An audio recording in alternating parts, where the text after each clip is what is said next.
Hello, all, and welcome back to my channel. And if you're new here, welcome. My name is Rose. Today, upon a request from a recent fan, I was asked if I could do a Pegasus. And as this is a bit of a special occasion, as this is the last page of this book, which was started as of 2019. I found out as I dated all my books in order, so it was kind of fun to go through a bit of art history. In this case, it was the last page of the sketchbook. So I wanted to go big or go home. So my intention was to fill this entire page. And so all I really decided on this case was a mixture of acrylic paint, a little bit of molly white, which you'll see later, as well as mainly markers, alcohol markers specifically. I do a little bit of Sharpie for lining as well, as I find it's really quite good for the sharp lines. At least some of the newer stuff is. So as you can see here, based off of, I simply referenced some photos of horses, fun ideas for unicorns, Pegasus, just kind of combined together, and just wanted to see what my mind would come up with, and just let my hand do the talking. And I was really stuck on the idea of a galaxy Pegasus. However, normally a lot of the pictures I saw were of white Pegasus and the more grand ethereal in that regards. But one of my personal favorites, if it wasn't already obvious from the last video, which was the skull unicorn. I'm into a mixture of the dark and the fantasy. And so my goal this time was to be more inspired by what I deem a nightmare, spelled with an N, like night. Usually for like a unicorn, but what if I did so with a Pegasus? Just that beauty and that darkness perfectly blended together.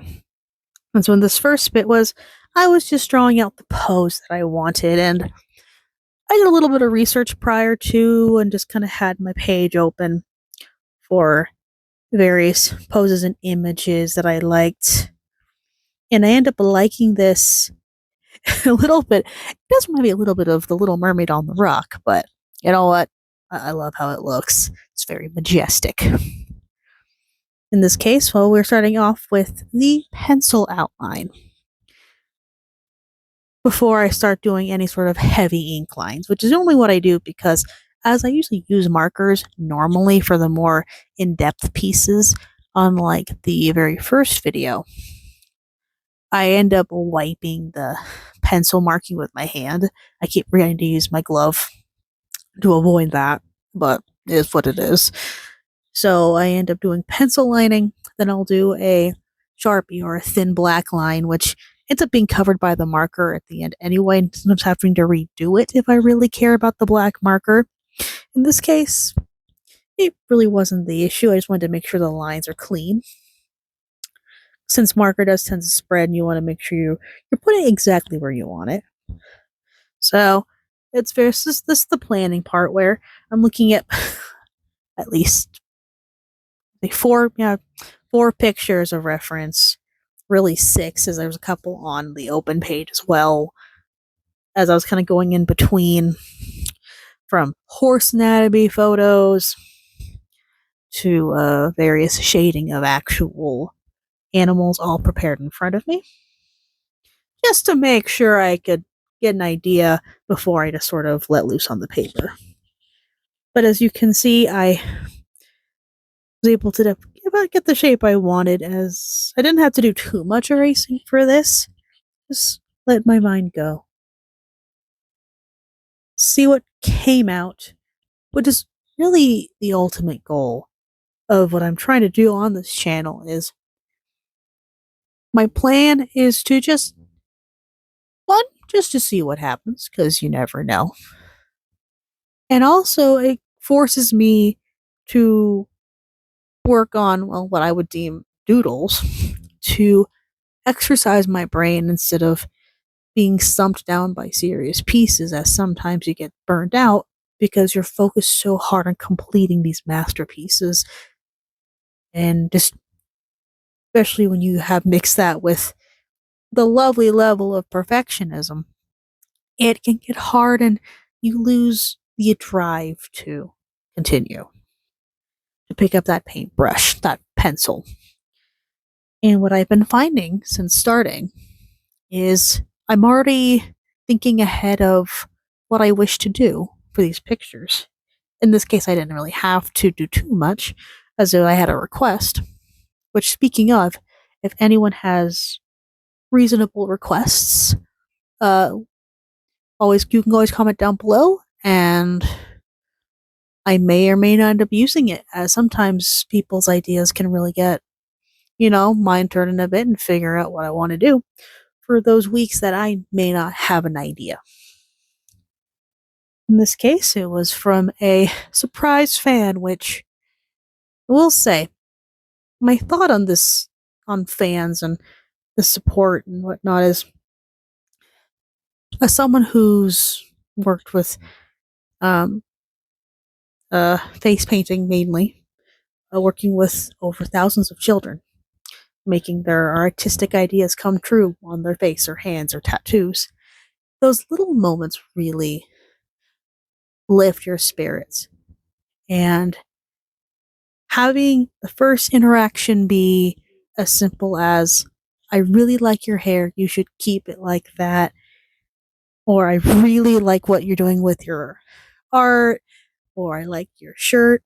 Those little moments make moments that normally you would feel down, you're struggling, you don't really want to be doing what you're doing, and really pushes you that little bit that you need to continue doing what you need to do to be on the path.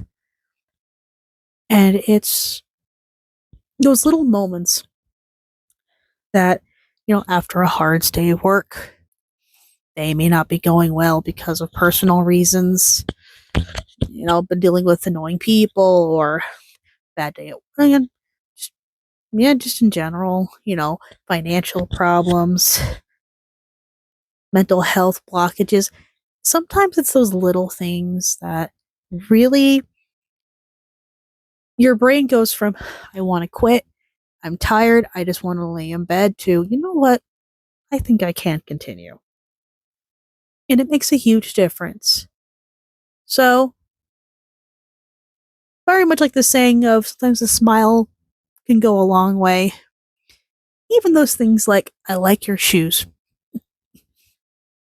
that hair, I like your hair color, I love your glasses. Just those little things,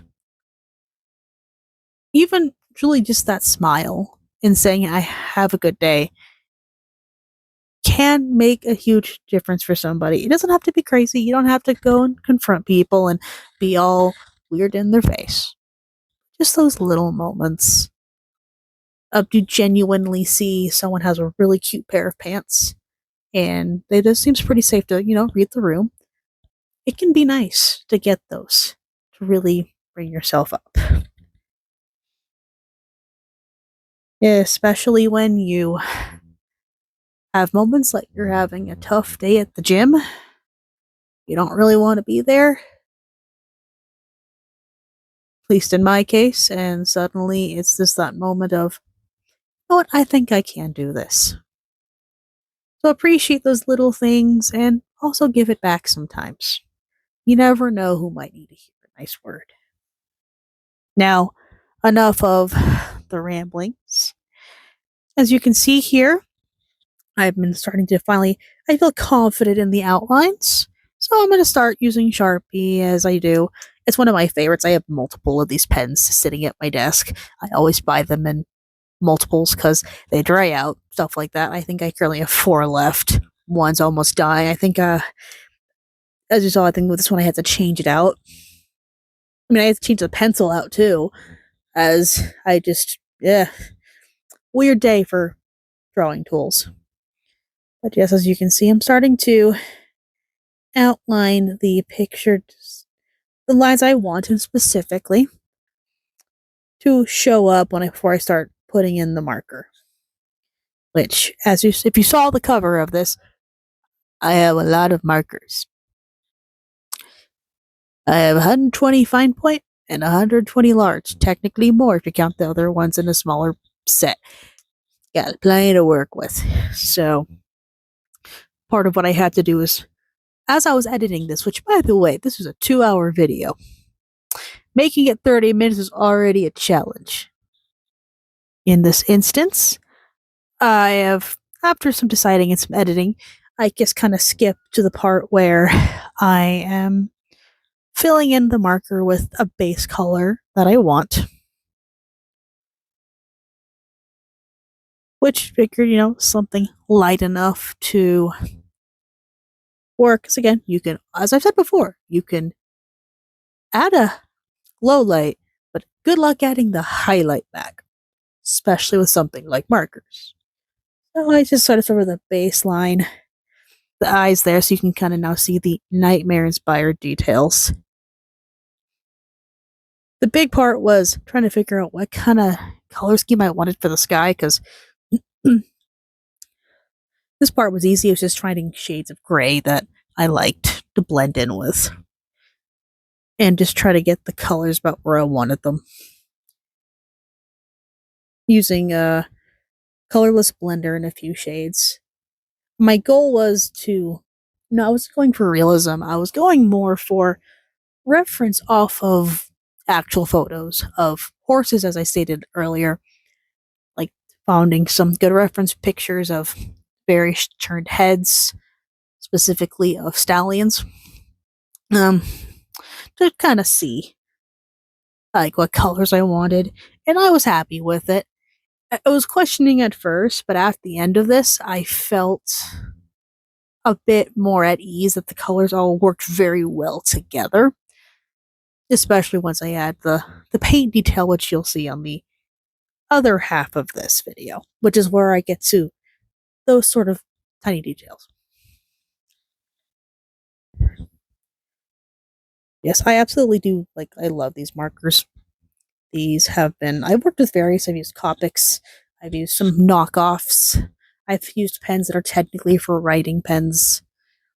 Sharpies, I used to mainly use Sharpie, I had a huge collection, but as I learned the streak lines, because at least the general Sharpies, they're not meant for it, but if you work fast enough, they can. And I used to do some of my old stuff in Sharpies, which is impressive in of itself because they don't behave the same way as these markers do. But the stuff turned out great anyway, so you never know what you find until you play with it and see how it looks on canvas or whatnot. In this case, yeah, I'm just loving how these blend, and I'm just trying to catch the basic light on the form, kind of working my way towards the hair and wings, which, first off, I am amazed that this took me 2 hours to do. Because I probably would have spent way longer, maybe 2 hours. Probably most of that would have been just on the sketch and me hyper focusing on the details. Just getting those fine lines down to where I want them to be, as opposed to, listen, let the hands do the talking. I had a vision, galaxy, nightmare inspired Pegasus. And I just went with it. These really are quite good exercises. If you are having a moment where you don't know what to do or what to draw, you're at a loss. Some of my favorite techniques are on various of how desperate you are for an idea. One is honestly like staring at random spots, like at a wall, in trees, finding just essentially cloud gazing, looking for strange shapes, and just see what pops up. And then you use that as a prompt. That's one. Another one is asking people or friends, like, hey, give me an idea, give me a theme, just anything like that. Like, yeah, draw a person ice skating with bananas, that kind of stuff. And you're like, okay, cool. And, or, at least ask a friend that within the reason that kind of knows you well enough, especially, even then, random ones, just see what, like, even if they give you a word prompt, just see what your brain does. Don't really think about it, just kind of go, cool, okay. The other one is my personal favorite, which I do most of the time, is Google window shopping. Look up various words that are piquing your interest for whatever reason. Cherry, woman on bench, cat, dog catching frisbee, just things like that, and just see what happens. Look up sunsets, dresses, landscape specifics, landmarks, just things that kind of speak to you, whatever is coming to your mind, and just see what comes up. What you'll find is sometimes you'll find something of, even if it's just a picture or like a, and this is for stuff you can do, not for typically for publishing or anything like that. Just if you need something to try to get your brain to work, you'll find pictures like the non-trademark, like crazy photos, like just the generic photos anyone can kind of use, random logos and things. And it might give you ideas of random things just to doodle out of your, just doodle like an exercise out of your head. And sometimes you'll actually end up with your own idea by the end of it, or a really fun practice piece you did for your sketchbook. Like with this picture, as I said, I just looked at random pictures on Google of various nightmare and unicorn Pegasus themed, see which one stuck out that fit the type of galaxy vibe I was thinking, and I ended up with this. And I really quite like how it turned out. Like, this is, it was a happy accident. I just ended up coming up with this. It also gave me a chance to play with my markers, as I always love to do that. I do believe now, yep, I'm still pulling out pictures, the pictures and the markers for the background, which there is technically a little bit of a hiccup, a little bit there, as I originally was using one of my old Copics that I'm trying to go through because I'm not a fan of them as much anymore. The price for me doesn't, I can't justify the price for how they are, and the ones I find are more of my price range. So I was trying to use it. It didn't quite work as I hoped. Ended up finding something close enough to my new markers into that color. So you can see I'm starting to fill in so I can start doing the galaxy gradient effect, which with these markers, it was admittedly because of how big the piece was, I did not do it fast enough. Like if it was a smaller way, it'd be a more seamless blend with the markers. Because I had to fill in a bigger piece, some parts did dry faster, so it took a lot of pushing, as you can see. I will just be pushing and pushing with those markers to get that color to do what I want. And I was a little frustrated with that one. And it's after a bit of experimenting with the two different colorless blending markers. One that came with the set. One is like just one I got off Amazon. So just like a off-brand one. Just trying my best to, because that happens. Sometimes something doesn't work. You just have to try something else and make it work. In this case, I started to finally actually like the color. This is why I decided I was just going to keep this one. And I ended up putting the other one back. It just didn't work, as you can kind of see it in the upper corner. But just they blend so nicely. And even those like bits of gray underneath the wings that kind of escaped out from those lines, I do like how it still works out, and you don't really see it. It just kind of blended in with the purples and the other colors. So it really didn't affect it all that much as I thought it would. But the big one in this case, as you can see, is I will just be blending and blending and blending, trying to get these markers to listen, which they do with the later layers, you can see. It absolutely just helps. Just adding a bit of the dark color, just kind of starting to blend them while they're still kind of wet, which, because they are markers, it dries rather quickly. You kind of have to work at a decent pace. The larger the piece, the harder it can be. Yes, I just loved how that turned out. With the clouds, like I said, at this point, I'll be honest, I have no idea the color scheme I was going for. I was following a couple of reference pictures, but I was just like, what would be a fun shade for blending the clouds? Blues and purples, which I did technically mess up the first few clouds till I got a technique I wanted. But, you know what?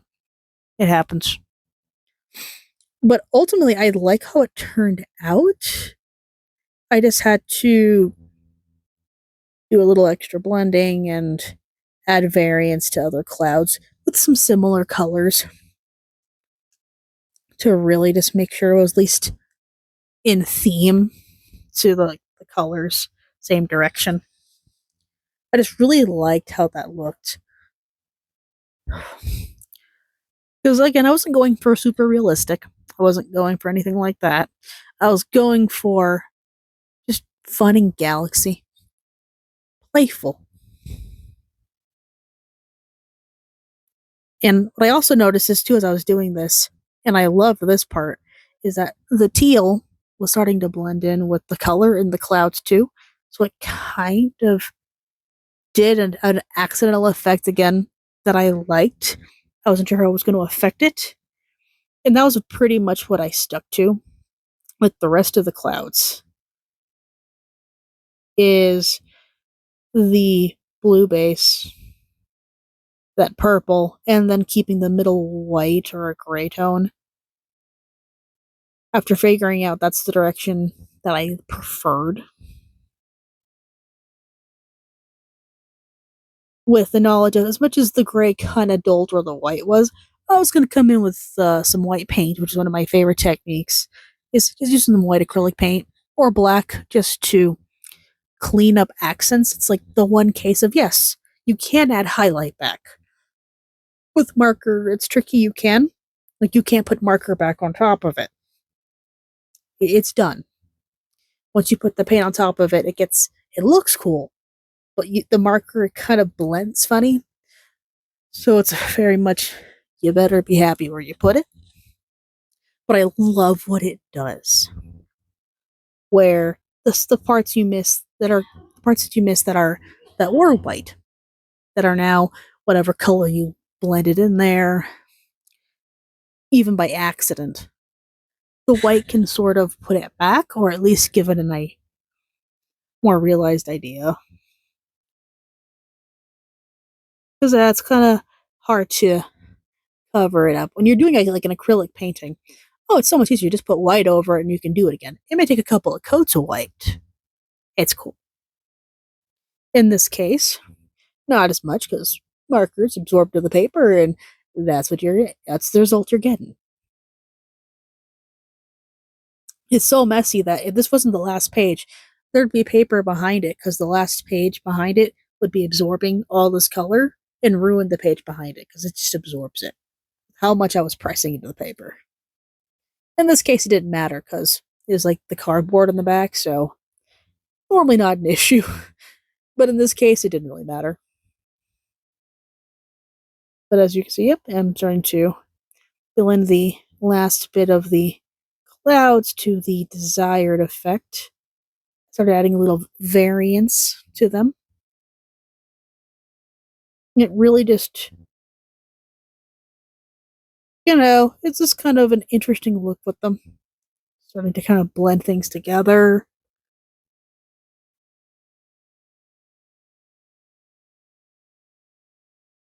As well as at this point, start to fill in more of the other colors.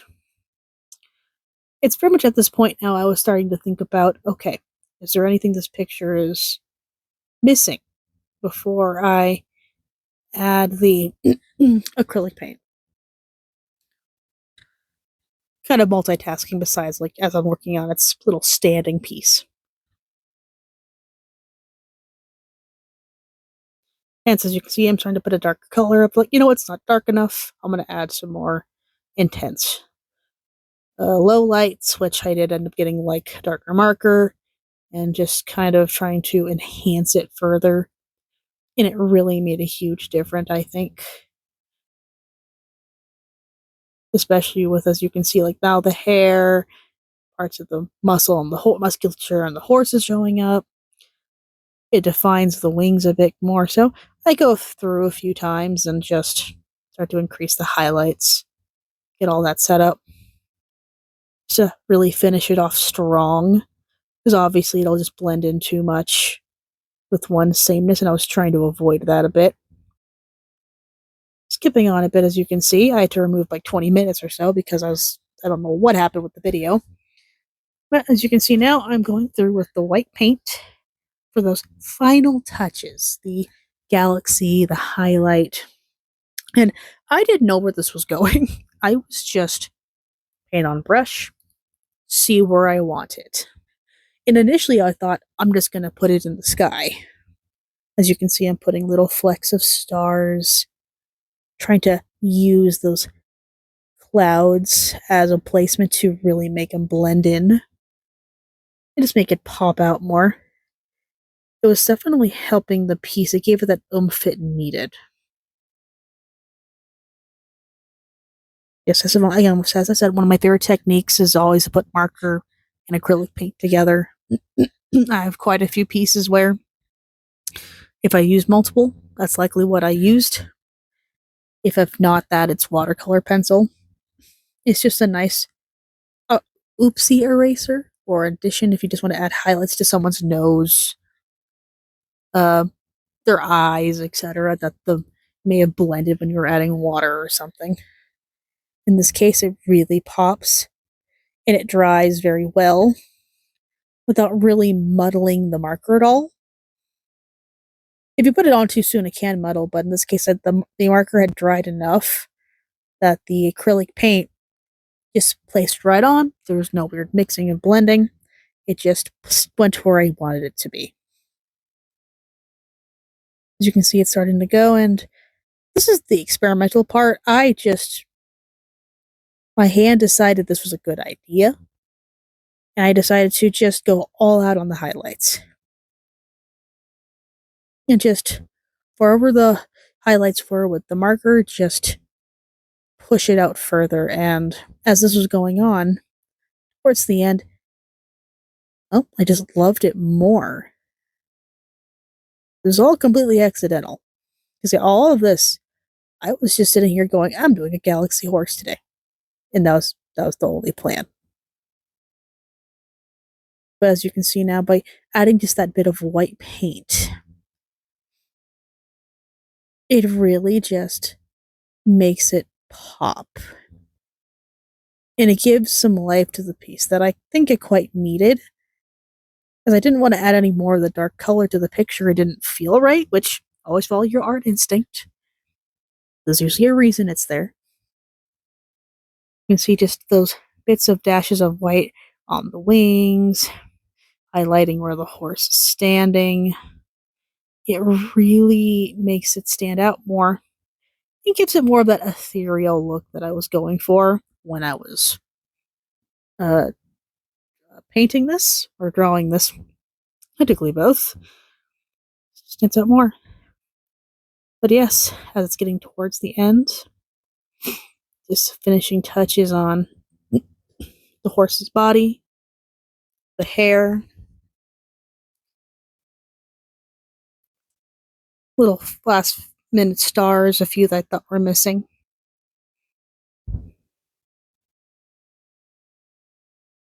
As well as there's the base now, which this, this made a huge difference. I'm so happy I decided to go with this. I was gonna go with a different route, but this just turned out so much better than I expected, in more of a direction I liked. Otherwise, as you can see, finishing it up, adding those details, really making sure I like it. Of course, more stars. Just felt they needed it, I guess. I was highlighting the clouds where the marker may have muddled. It's always been a fun experience, and I've been making pieces that honestly I would hang up and actually enjoy, and I don't really have much issue with. And as I complete this piece, I say thank you all for watching, and see you in the next video.